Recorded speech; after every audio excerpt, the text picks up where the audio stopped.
Hello, everyone, and welcome back to the Cup of Joe with Joe and Joe podcast. I am your host, Joe, and with me, as always, is my wonderful co-host, Joe. Oh man, Joe, we're here today to talk about the Suicide Squad, and I'm not talking about that Suicide Squad from a while ago. I'm talking about the newer Suicide Squad. We're gonna forget about that older thing, or do we? Is it a sequel? Is it a prequel? Same universe? Are we just ignoring that it's happening? Like, is that a thing? Can we do this? I don't know. But we're talking about the new Suicide Squad that came out in 2021. We were lucky enough to see this in theaters, but Joe, I feel like we have a discussion on our hands. Do we? Interesting. I'm ready to talk about Suicide Squad plus one article, which would be the that comes in front of the Suicide Squad. Big difference. So, big difference, very big difference. First one directed by, I don't fucking remember because then it was hacked up by a bunch of other trailer house editors. And then we get this one in which Warner Brothers was just like, okay, James Gunn, so you were fired from Disney because of some not so great tweets you made a while ago. So come make good movie for us. And then James Gunn was like, yeah, all right. And so he went over and made the Suicide Squad, which I don't want to give my hand away in the beginning exactly, Joe. But oh shit, I almost forgot about this, Joe. I picked this movie, so that means you got to do the rapid fire rundown, baby.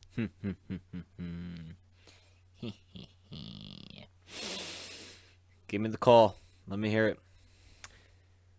3, 2, 1, go. Lots of good music. Everybody dies. Haha, gotcha, bitches. There's a whole other team. They're a bunch of idiots. They have to then actually do the job. The job is, quote-unquote, trying to recover. It's a mission. There's a package. It's Project Starfish. They're going to an island. I actually forget where they're going. I can't remember if it's made up or real. Part of me thinks... Porto Maltese. It's fake. Yes, that's what I thought. They end up trying to rescue a couple of people and follow the mission. Wow.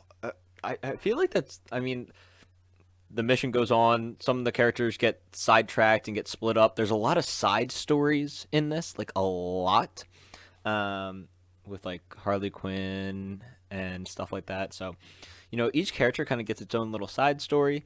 The actual main plot of the movie isn't too crazy. You're kind of more learning about the characters.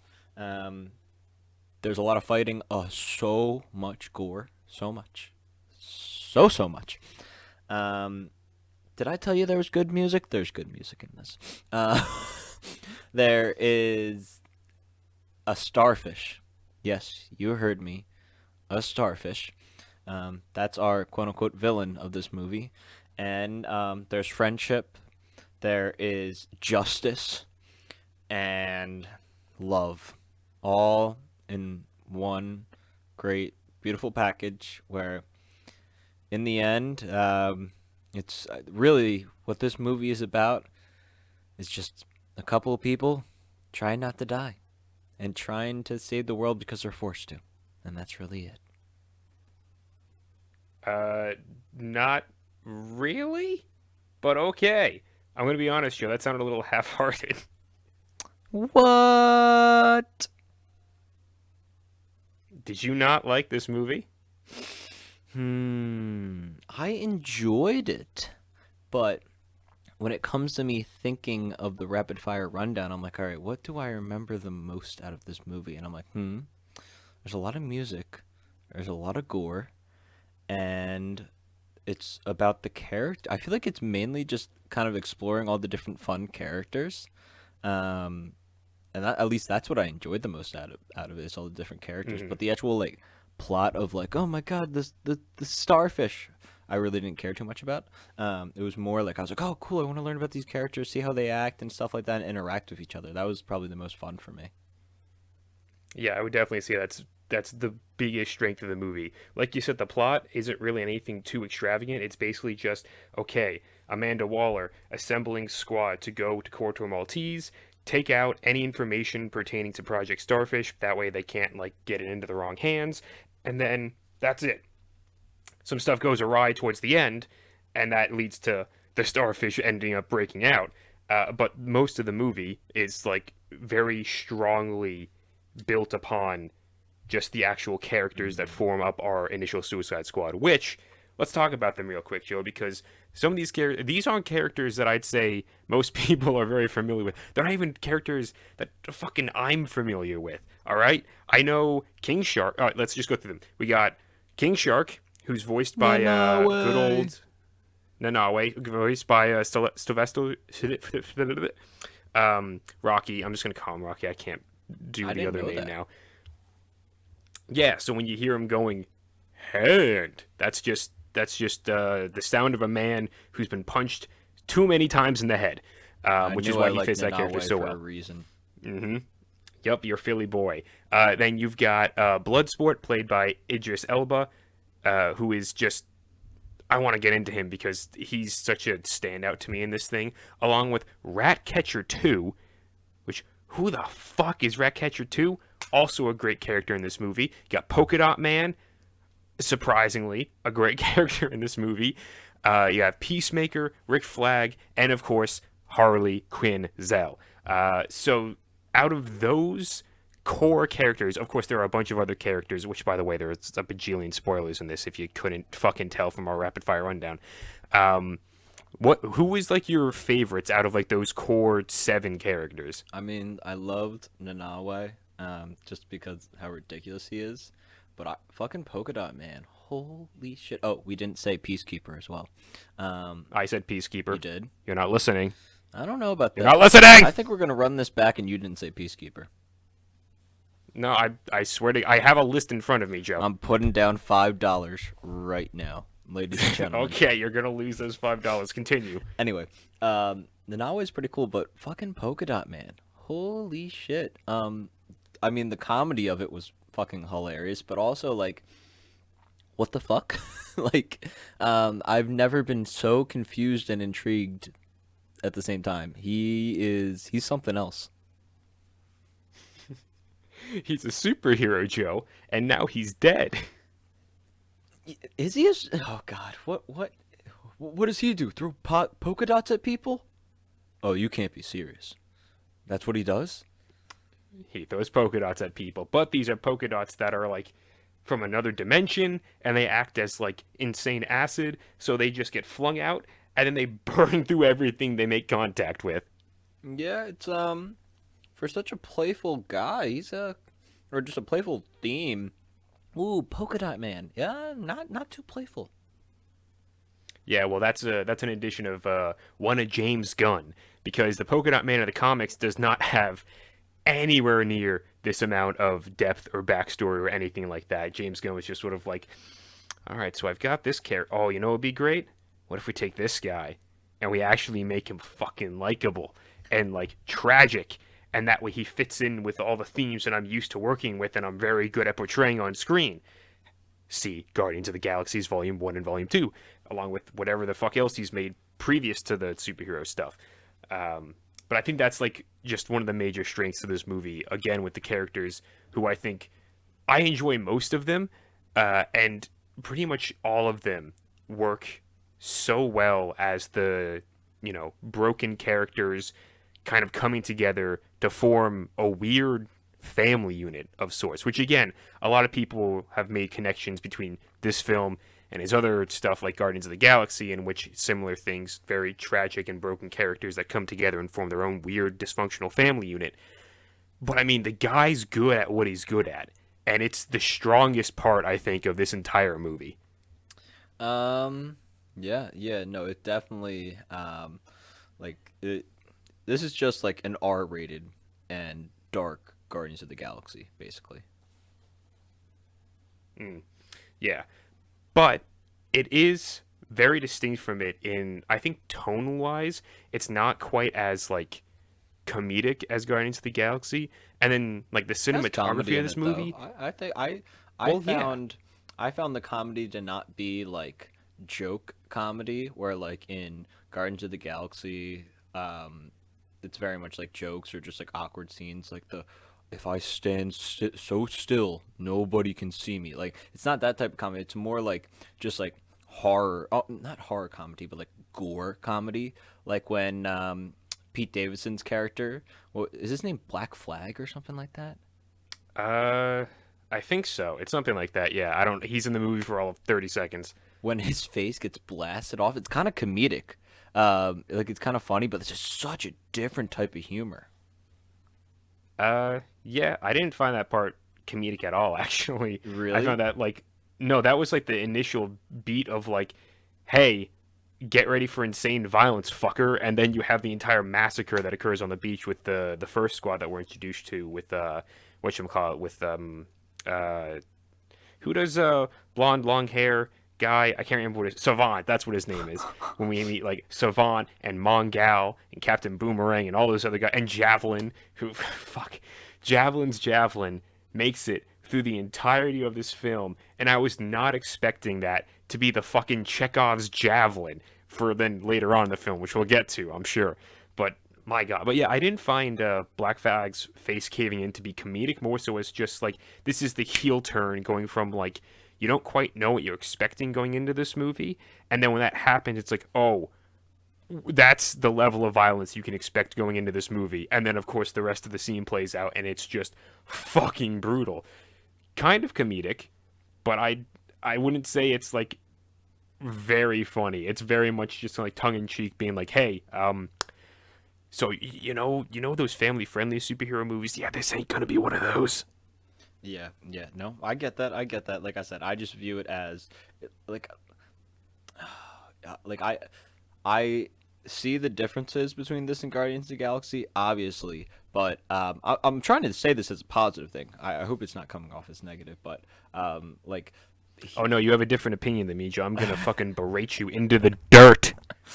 I really think he did a good job with it. It's just so funny to like if you to do the parallels between um Guardians of the Galaxy. It's almost like if there was a control board and like you can like level up some stuff or push stuff up to the max. He's like, "All right, Mm. we're gonna tone down the family stuff and kind of like friendship stuff. Put more of the gore and violence up and just kind of like camaraderie of like not a camaraderie of like I love you, but more of like a we both hate the same people. Um, and it's just it's interesting how this all came together because I don't know. I feel like you take somebody who does Marvel movies and you tell them to make a R-rated like Suicide Squad movie, and I don't know, like hearing that he was doing this and it was going to be R-rated compared to like Guardians of the Galaxy, which is so like fun with good music and like I don't know, family friendly. Like I would be a little nervous, but I think he pulled it off pretty well. Oh, you must not know of his previous catalog of film stuff then, I know because he's nothing. done he. Yeah, no, he comes from a background of like rated R kind of like I think it's horror esque stuff. I don't remember. There's a some sort of production company or something that he comes from, um, where it's like actually rated R stuff and like very much like this is you look at this and you're like no this is what he was before Guardians of the Galaxy. Mm. Also, he wrote the two Scooby Doo live action movies, which are horny as fuck, so it kind of makes sense. But we should think about doing those at one point. Those are probably ripe for discussion. Anyway, um, yeah. So let's also something I want to talk about with this movie on like the technical side. The way it's filmed is It's so weird. different. It's It's weird. it's weird, but I really like it. It's like a snappy like camera motions, almost like it's I don't want to say like The Office or something like that, but it kind of It it reminds feels like if The Office had Hollywood budget and then was more cinematic with it, the way like the camera moves and scenes are framed and that sort of stuff. what is the remember the I believe Chronicle. That's the movie with Michael B. Jordan where they like get the superpowers and stuff like that, right? Yeah, and Dane DeHaan, and it's like all it's the found footage. Yeah, Yeah, that's what it reminds me of almost. It's like a higher quality version of that. yeah, exactly. Because it's like the camera is way more free flowing. Like especially in the scenes when Harley is breaking out of being held captive by like, the royal family. as she's fighting, and if you remember the part where she grabs both the pistols and she just starts spinning around Spinning. in that circle room, just shooting everyone. The camera like whips around with her and like does quick stops on like all the different doorways as she's Hmm. firing in, and then the when they're at the bar going after the Thinker, like the entire rest of the crew, there's another scene like when they're all just partying, and do you remember Polka Dot Man just dancing with all the other women who turn into his mom in his mind? It's a thing. Don't worry about it. And then the camera is like spinning around him though, Hmm. and it's like it goes kind of fast, and then it slows down, and then it stops and goes like slow mo, and it's just like, what the fuck am I like? I love what I'm watching because it's so different than what I'm used to. Yeah, at first I was like, I don't know how I feel about this. I'm like, this is very strange. But Mm. it works for this type of movie. Um, I think this type of, I don't even know what you would call this technique. It really depends on the type of movie that you're making, and the type of film that it's going to be. But I think for the Suicide Squad, it definitely fits because it's not like it the whole time. You get some standard shots and just standard like frame ratios and stuff like that, and it's just standard views. But when the first, I don't even know, maybe like 20 minutes uses it so much, you're kind of like, what the fuck is this? Hmm. Like especially the opening credit scene when the camera is flying over all of the dead bodies of the first Suicide Squad that were introduced to in the beginning with Javelin and Mongal and Savant and all that sort of stuff. It does like a thing where like it goes flying in and then it like zips over the bodies and then it goes flying away, and I'm like, what the fuck is this? Like it's so strange and different, but I kind of really like it. Also, what'd you think of the use of like chapter titles throughout like the entirety of the movie, just like establishing what they were moving on to? It was it. I'm indifferent about it. I don't really think it added too much, and I feel like it didn't. I didn't hate it being there. It was kind of one of those things where I feel like it fit. It was fine, but I wasn't like, oh, that was. I'm so happy they had that. Like in in freaking what the heck is it? Justice League, the 3 hour cut. Like when they had the actual like that. You need that. Like I was like, thank God this was broken up into parts. While this, like I said, just indifferent. I am agnostic about it. Neither love nor hate it, but overall, I think it was fine. All right, all right. Because that was also something that I really enjoyed about it personally. I was just like, this is really cool. Like especially some of the I love the one where it was like Operation ah Christ, well, it was the one in Fire where it was like Operation something, It and was then like they a were like, code word. wait, yeah, and then they were like, wait. Flag was like, no, actually, we need to go pick someone up first. And then the fire blows out the second half of what the word I can't remember is, and then the smoke is just Harley, so it becomes Operation Harley. And I'm like, that's so fucking cool. And then a couple of other things, like when Jotunheim's title is like all the different perspective of the metal, and then when the camera moves up, you see all the metal just like in its natural form, and it's like just jumbled nothingness. And I'm like, fuck, that's really cool. I like that a lot. So there's just a lot of different like filming techniques implied in this that I get, even if they're not like insanely groundbreaking or cool to most people, I think at this point, like I've seen so many fucking superhero movies that just seeing some different stuff, like the different way the camera moves, and then using these kind of like chapter titles to kind of break it up the movie and make it seem like it's actual like comic issues going throughout the runtime, it just makes me smile because maybe I'm seeing something completely different now for like the first time in I don't know a decade. No, no, I get it. Like I said, just indifferent about it. It didn't. It wasn't one of those things where it like stuck with me. I'm like, yes, thank you for doing that. It was like, oh, that's cool. Like give or take, I feel like if it wasn't there, I still would have felt the same way about the movie, if that makes sense. Right, yeah. So what did you think? So again, you said that we had a couple different like storylines or like plot lines that we had to follow. And so like again, in the beginning you had the first Suicide Squad, then you have the second Suicide Squad, which is our main group of like Bloodsport and King Shark and Polka Dot Man and Peacemaker and all those guys. And then you have the other main divergence is Harley Quinn after she gets captured because she was a part of the first Suicide Squad that came up on the beach and all of them got fucking murdered. What'd you think about like her like little side thing? Because I've heard from a couple of different people. Some people seem to find it very fun because they really like Harley Quinn. Other people tend to think that it's kind of like the lull of the movie where it kind of takes away the most because you're just following this one little side thing. What's your opinion on that? I liked it a lot. In the first Suicide Squad, I was indifferent with Harley. I just thought, "Oh, cool, Margot Robbie, she's pretty." I actually like her a lot more in this movie. I feel like she really fits the role and has more of a character. And I liked the side story. I thought it was fun. I thought it was enticing. I thought it was energetic. Yeah, no, I liked it, and I think it added a lot. I think it added a lot to her character, and it had some really fucking cool scenes, like with all those different like weird like animated like flowers and stuff like that happening, which like that, Yeah. and the music playing blowing me away. I was like, holy crap! I'm like, this is wild. What is happening here?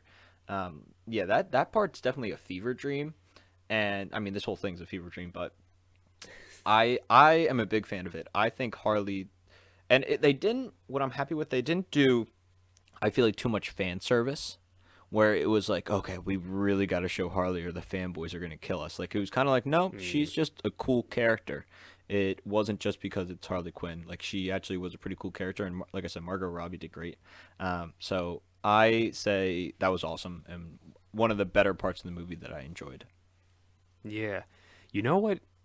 Yeah, actually, you know what it reminds me of? Mm-hmm. It kind of reminds me of Jack Sparrow in Curse of the Black Pearl, where it's like at that point he was like an awesome like secondary character, and everyone was like found him really intriguing.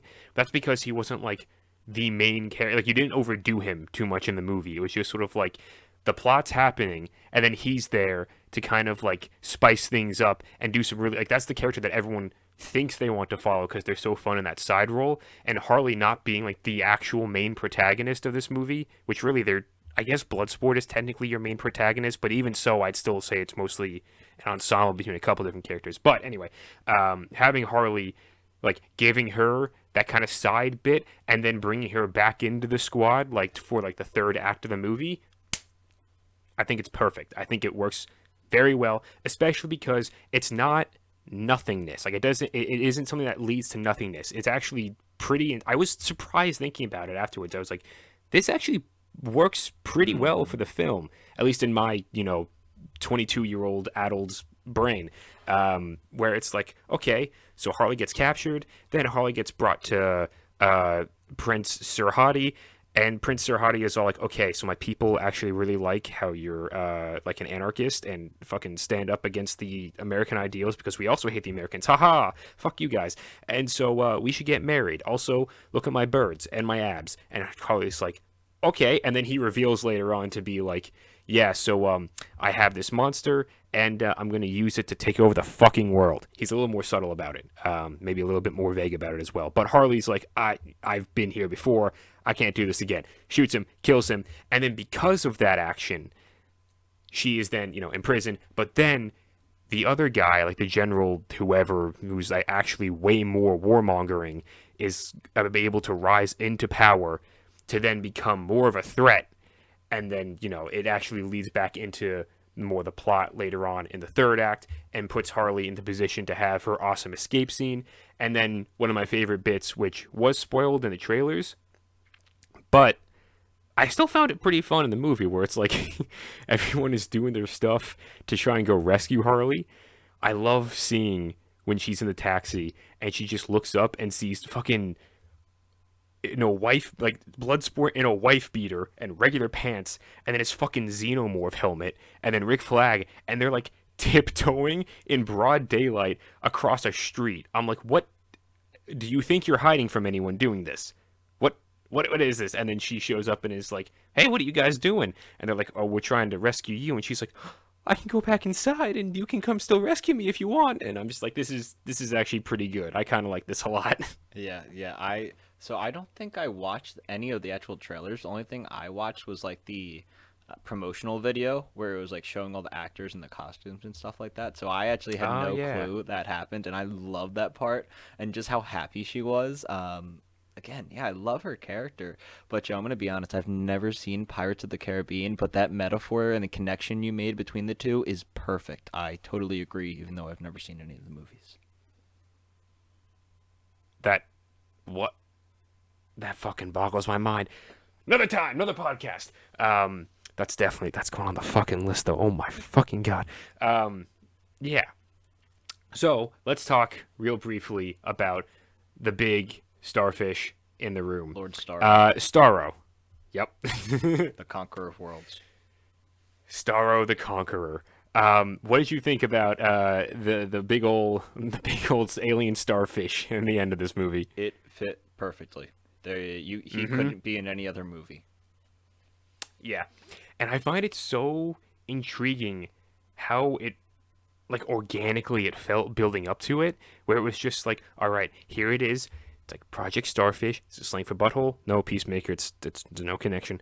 And then you see like in the beginning the found footage that the Thinker and all of the Corto Maltesian leaders are watching, and they just see it, and it's like attaching to all the different astronauts, and you're like, this is kind of creepy.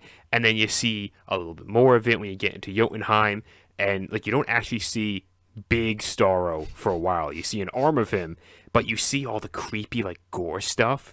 Like I love that. Like when I'm looking at like the lab stuff, like the half a torso and the dude with like the starfish ripped off his face, and it's just that massive scar going across his face. I'm just like, why does this look so good? Like this looks like what I want my Call of Duty zombie games to look like, you know? This is like the type of stuff that I'm like, whoa, that's really cool.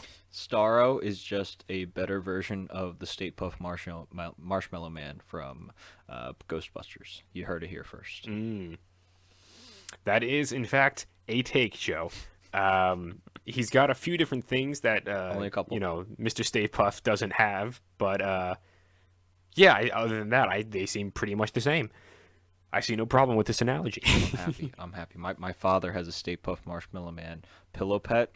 It's quite a hit in the household. Oh, wonderful. So yeah.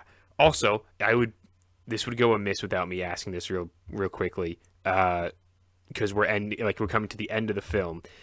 What was the best character death in your like? Which one was your favorite? My goodness. Best is a very vague term, but I mean, Well, which one was your favorite?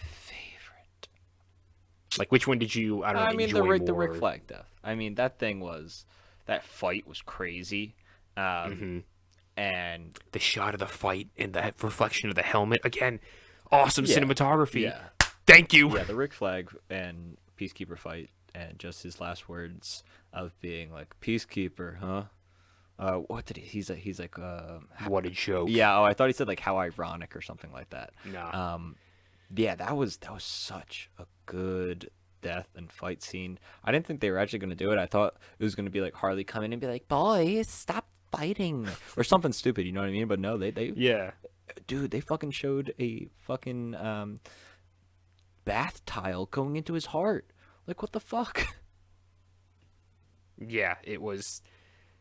I think that was that was the point where it got so not gory, I guess, but so like visceral. Seeing that, I was like, oh. Visceral's a good word. And then, yeah, and then feeling like I felt something when he died. I was like, wait a minute, did this man make me care about Rick fucking Flag? What is happening? So when that happened, I just fucking knew. I was like, oh, this movie done good. It made me feel things. Rick Flag might also be my favorite character that or I think Rick Flag is the most emotional character death for me, where I'm like, oh no, like I actually felt the most seeing him die. I think I don't want to say funniest. I don't know. I think the other character death that I reacted to the most was Captain Boomerang. And again, that's just because of how intense it was. Because not only does he get like bombarded by just palm tree shrapnel from a falling helicopter, he then looks up at the camera and he just smiles as the helicopter then charges at him and shreds him into Aussie paste.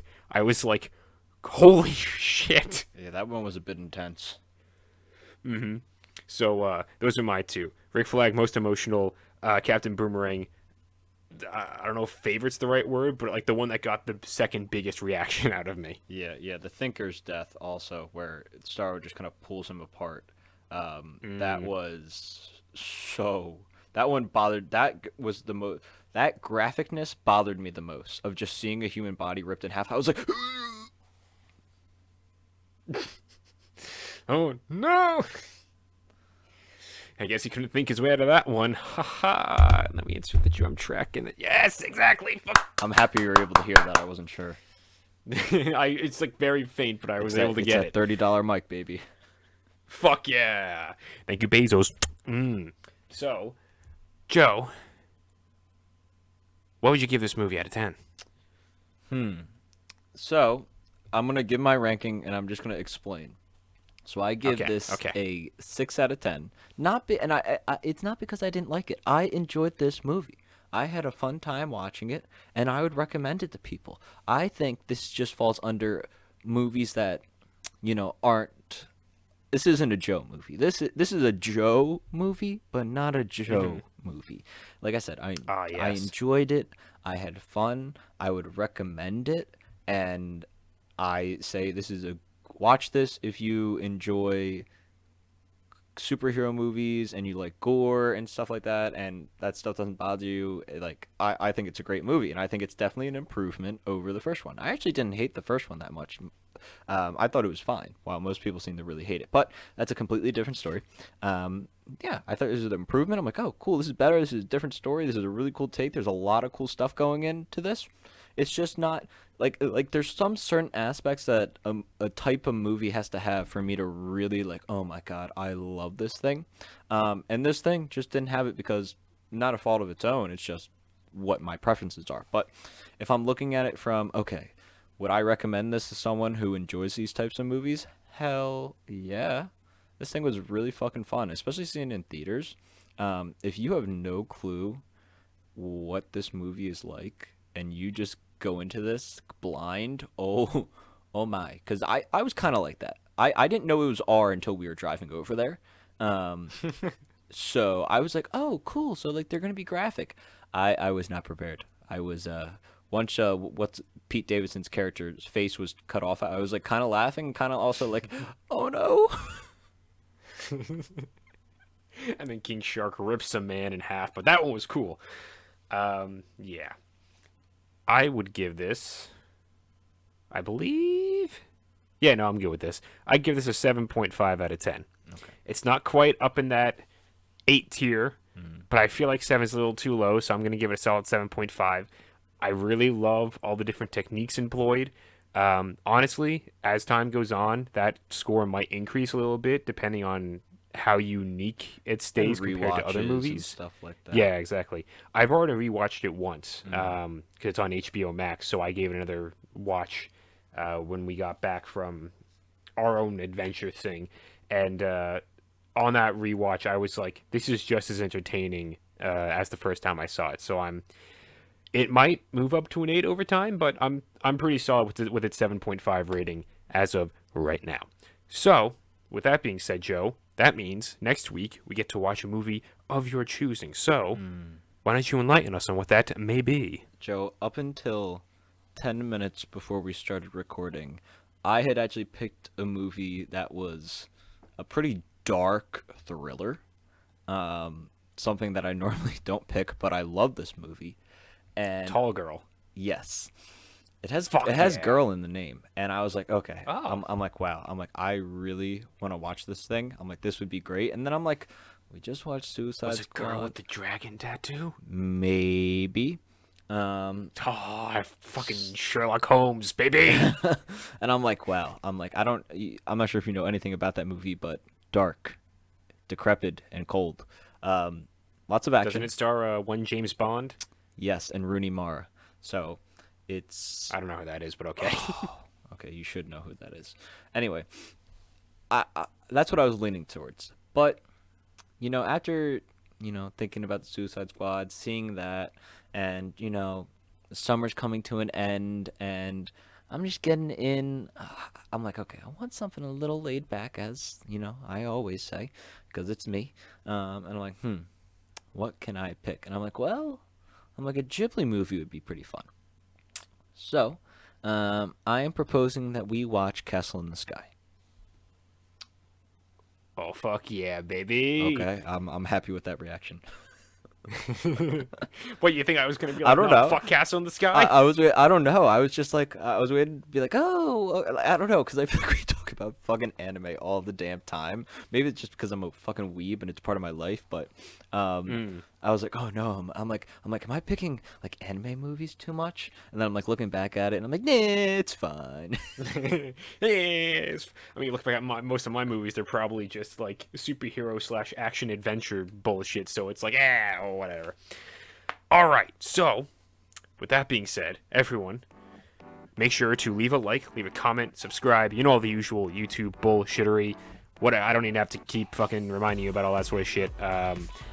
So let us know if you enjoyed The Suicide Squad. Let us know what you thought about it. Let us know if you even enjoyed Suicide Squad, the original from 2016. I'd be very surprised if anyone did. But yeah, so with that being said, everyone, we'll love you, we'll leave you, and goodbye.